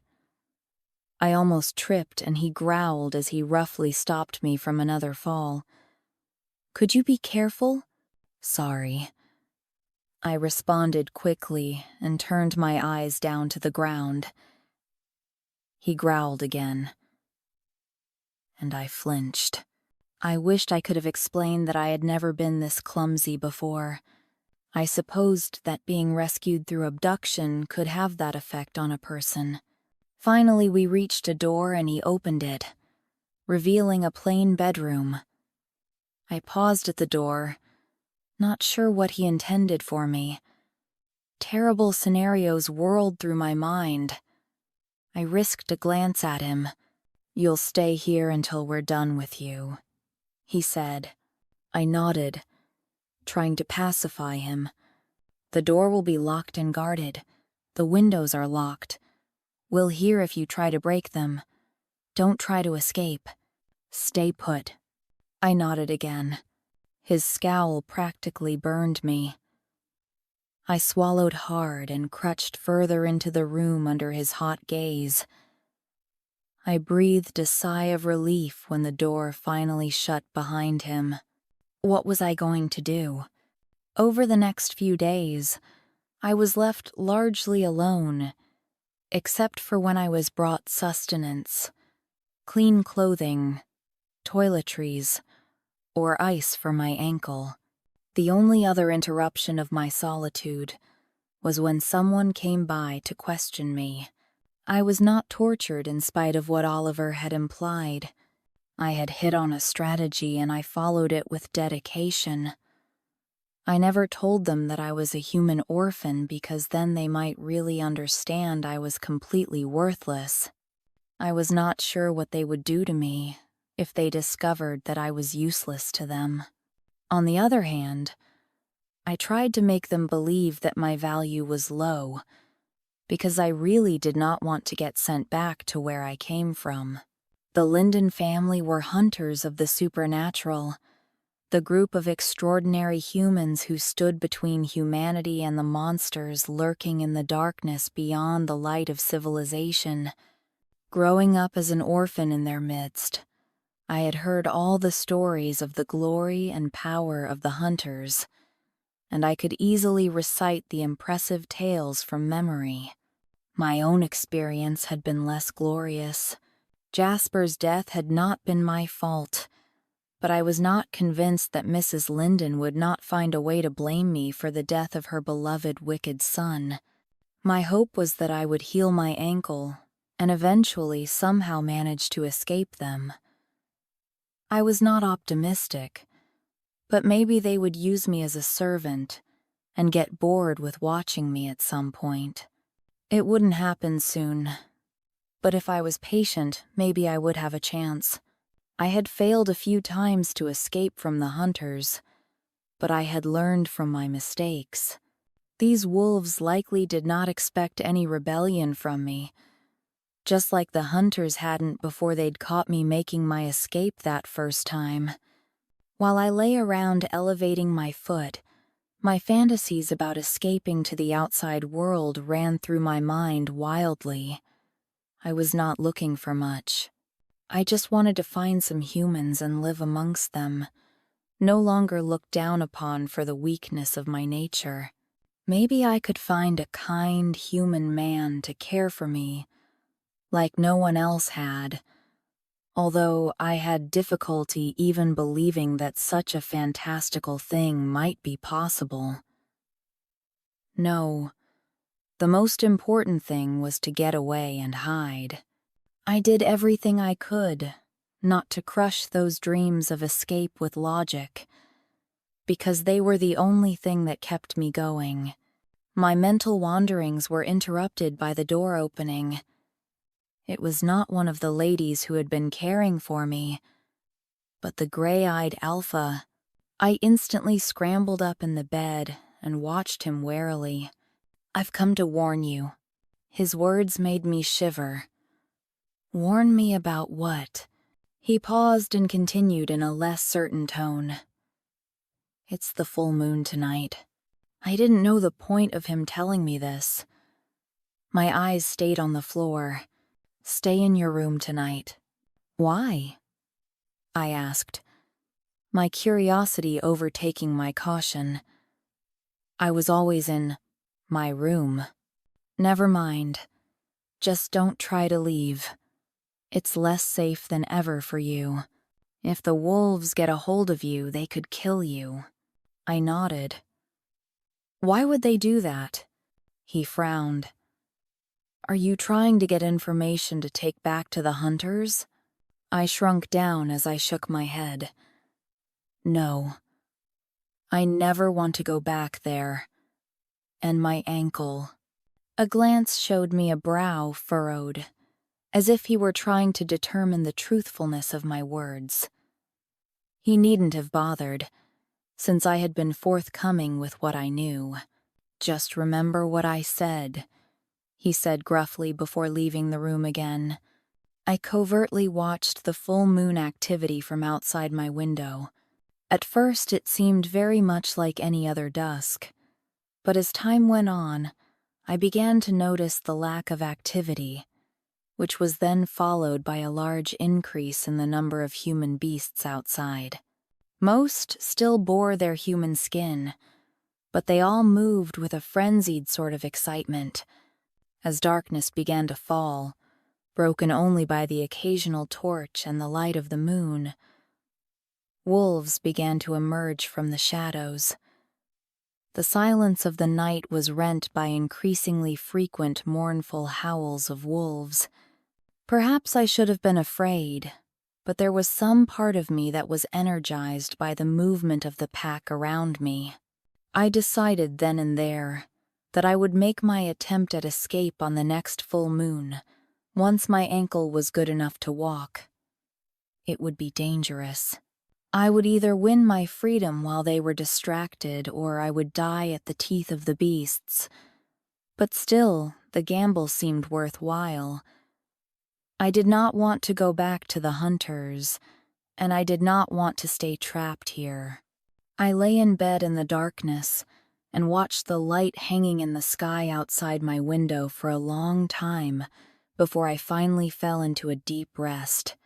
Nothing seemed different the next day, although the pack's activity appeared more relaxed than before.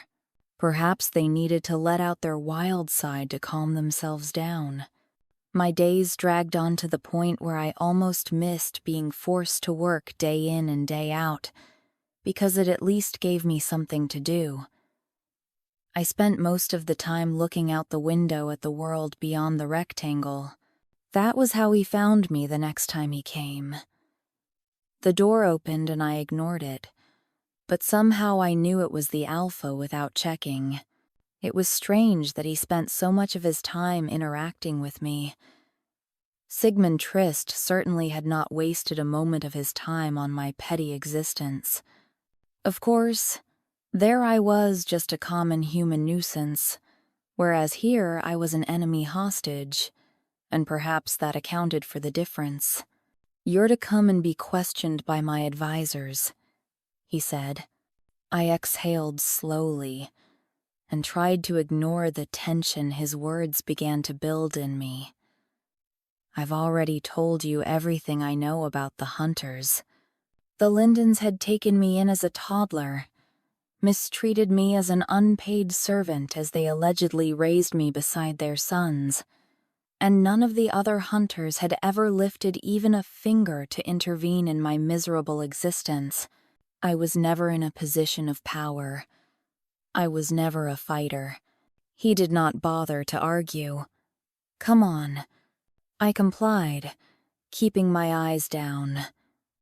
He growled in the back of his throat, and I tried to make myself look smaller to minimize his aggression.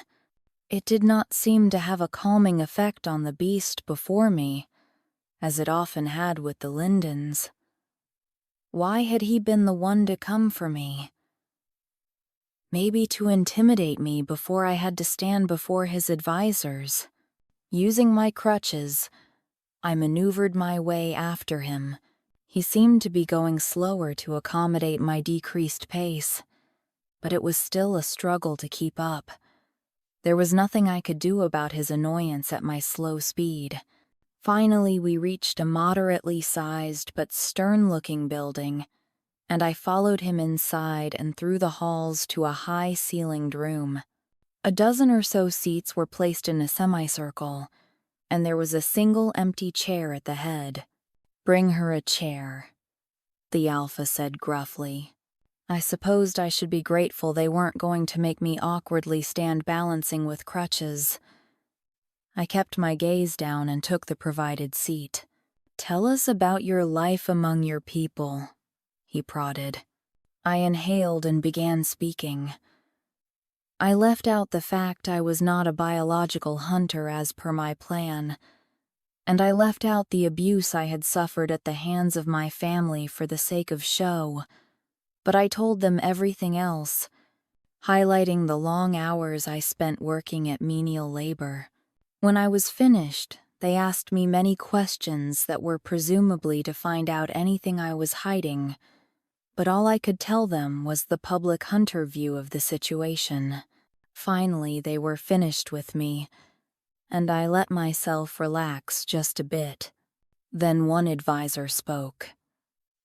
"Then, Alpha, since it seems she truly doesn't know anything, I'd like to return to the idea of a prisoner exchange. If we can get them back by using her as a bargaining chip." I stiffened. Perhaps I was a traitor to humans, but I realized I would rather stay and die amongst these wolves than go back to the hunters. I tried to think of a way to protest, without getting myself into additional trouble. His voice was hard. "No, I don't believe they would trade prisoners for one like her. The hunters are ruthless, and if we suggest such a thing, it will make us appear weak. Is she just a maid, though? I've never met a hunter like her. This submissiveness reeks of duplicity." I did not react to the accusation. I was not a hunter, and if I needed to be meek to survive, there was no shame in that. "I believe her words," the Alpha said, and it made me feel oddly warm. "Take her back to her room," he said to someone, and I found myself led out of the room. Behind me came the sounds of arguing, and an accusation that he was being too soft on a prisoner. I did not hear his response as I got out of earshot. "You held up well under their questioning," a familiar voice said. I glanced and realized it was Oliver who had removed me from the room. "I just said what I know. You truly hold no loyalty to the hunters?" I shrugged a bit. They didn't really inspire it in me. He was quiet for a long moment, while we walked back towards my soft prison. What was happening to you before the pack captured you? Was that a regular occurrence?" "No.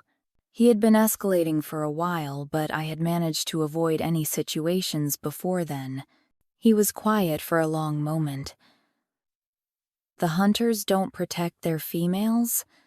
I shrugged again. "They didn't protect me. Do you want to go back?" he asked. "No. He doesn't want to send you back." "He?" I asked, but I was pretty sure who Oliver meant. "Alpha Devon." I made a non-committal sound of acknowledgement. Oliver paused. "I think he's taken an interest in you." "I'm not interesting." I deflected as quickly as I could.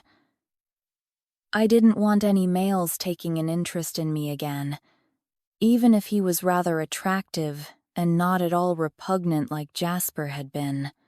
It was Oliver's turn to make a sound, his of disbelief. I was glad when we reached the pack house where they kept me locked up, but instead of being taken directly to my room, Oliver led me to the kitchen.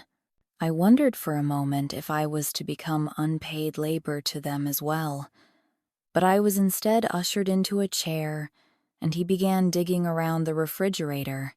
Moments later, we both had decent chicken sandwiches and glasses of juice. "Why are you being so nice to me?" I asked him. He shrugged. "I don't have any reason not to be." I considered his words.